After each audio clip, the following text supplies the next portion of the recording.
Hello दोस्तों, कैसे हो आप सभी? आई हो आप सभी बहुत अच्छे होंगे। और आज हम शुरू करेंगे नेक्स्ट टॉपिक। तो हमने ये भी कंप्लीट कर लिया, ये भी हो चुका है, ये वाला भी हो चुका है। और कल जो किया था हमने वो ये है नदियों के उद्गम स्थल, इससे संबंधित। तो इससे भी हम इस पे टिक लगा देते हैं और ये हो गया है हमारा। अगर आपने इनकी वीडियो नहीं देखी है जाके, तो लर्न जी के प्लेलिस्ट पे जाके आप इनको देख सकते हो। वहाँ पे नदियों के किनारे नगर, गंगा नदी तंत्र, सिंधु नदी तंत्र और नदियों के किनारे नदियों के उद्गम स्थल हम कर चुके हैं। आज जो हमारा टॉपिक है वो है जीवाणुओं से होने वाले रोग। ठीक है, तो चलिए शुरू करते हैं। ये है एक तरह से ट्रिक कह सकते हैं। आप लोगों ने ज़्यादातर ने देखा होगा, जो उत्कर्ष चैनल है, उत्कर्ष करंट अफेयर के नाम से, वहाँ पे पढ़ाते हैं कुमार गौरव सर। तो उन्हीं से ही मैंने ये सीखा, उन्हीं की वीडियो देख के मैंने ये याद किया था कि पंडित का टीका न्यू है बैक्टीरिया। उन्होंने बैक्टीरिया की ये वाली ट्रिक बताई थी, तो कुमार गौरव सर की ये ट्रिक है। वैसे भी हम जिस भी ट्रिक को पहले याद कर लेते हैं ना, जिस भी चीज़ को हम पहली ट्रिक से याद कर लेते हैं, फिर उसके बाद में चाहे कितनी ही अच्छी ट्रिक आ जाए, हमें हमेशा उस पहली वाली चीज़ से ही याद आती है।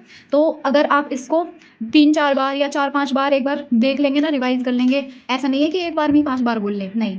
पहले 24 घंटे बाद कर लिया, फिर 2-4 दिन बाद कर लिया, फिर 1 हफ्ते बाद, फिर 1 महीने बाद। इस टाइप से करके अगर आप याद करोगे तो आपको बहुत ही अच्छा लगेगा। हो सकता है शुरू शुरू में थोड़ी अजीब सी लगे ये, लेकिन कोई बात नहीं, हमें याद करना है। तो चलो शुरू करते हैं।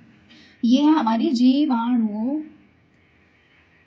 से होने वाले रोग, क्योंकि इनसे क्वेश्चन जरूर बनता है कि कौन सा रोग बैक्टीरिया से होता है या निम्न में से कौन सा रोग बैक्टीरिया से नहीं होता। ठीक है, तो ये याद कर रखो आप, पंडित का टीका न्यू है बेटी। वहाँ पे उन्होंने रिया भी बोला था, वैसे यहाँ रिया का कोई मतलब नहीं है, तो इतना ही लिख लो, पंडित का टीका न्यू है बेटी। अब जो यहाँ पे पै स्टार्टिंग का पै है, इसका मतलब है प्लेग। अब देखो, मुझे कितना इतनी बार रिवाइज कर लिया मैंने, मैं ऐसे ही बता सकती हूँ। प्लेग, डिप्थीरिया, तपेदिक, काली खांसी, टिटनेस, कुष्ठ रोग, न्यूमोनिया, हैजा, और इस बे का मतलब कुछ नहीं है, और ये हो जाएगा टाइफाइड। तो अगर आप भी इस तरह से 5-6 बार रिवाइज कर लोगे, पढ़ लोगे, तो आपको बहुत आसानी होगी याद करने में, याद रखने में। शुरू शुरू में थोड़ी दिक्कत हो सकती है। तो पै का मतलब प्लेग, और इस वाले का मतलब है डिप्थीरिया, डिप्थीरिया। और इस तय का मतलब है तपेदिक, और इसका है काली खांसी, काली खांसी। और इसका मतलब है टिटनेस, और ये कुष्ठ रोग, और ये न्यूमोनिया,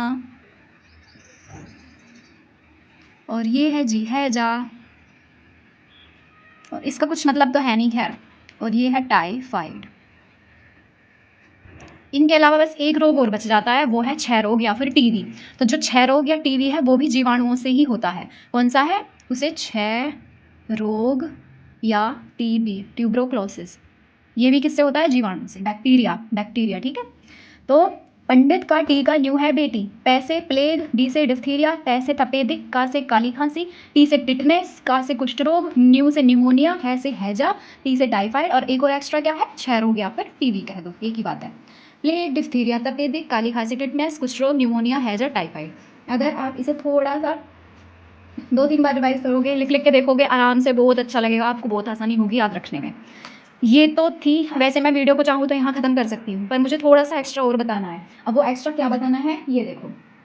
ये आजकल जो क्वेश्चन बनाने वाले हैं वो कुछ ज़्यादा ही अच्छे लेवल के क्वेश्चन पूछ रहे हैं। जैसे वो कहते हैं कि प्लेग जो है हमारे शरीर के किस अंग को प्रभावित करता है, या डिप्थीरिया किस अंग को प्रभावित करता है।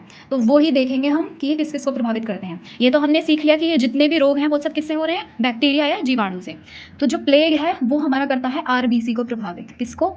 आरबीसी, रेड ब्लड करप्लेसेस, यानी कि जो लाल रक्त कणिकाएं होती है ना, वो, ये प्लेग आरबीसी को प्रभावित करता है। डिप्थीरिया किसे करता है? श्वास, यानी सांस लेने में दिक्कत आती है, श्वास नली को प्रभावित करता है। और जो तपेदिक है, तपेदिक फेफड़ों को, किसको?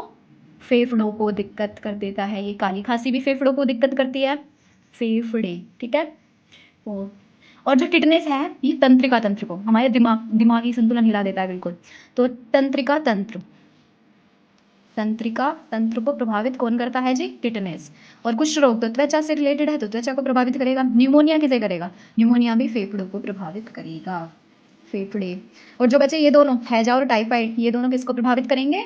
हैजा और टाइफाइड करेंगे प्रभावित आंतों को, जो हमारी आंतें हैं उनको।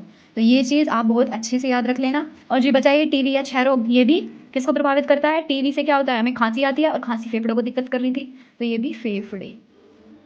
जिसको टीबी हो जाता है यानी जिसको खांसी बहुत आती रहती है उसे टीबी होने का खतरा रहता है ना, बस यही चीज़ थी।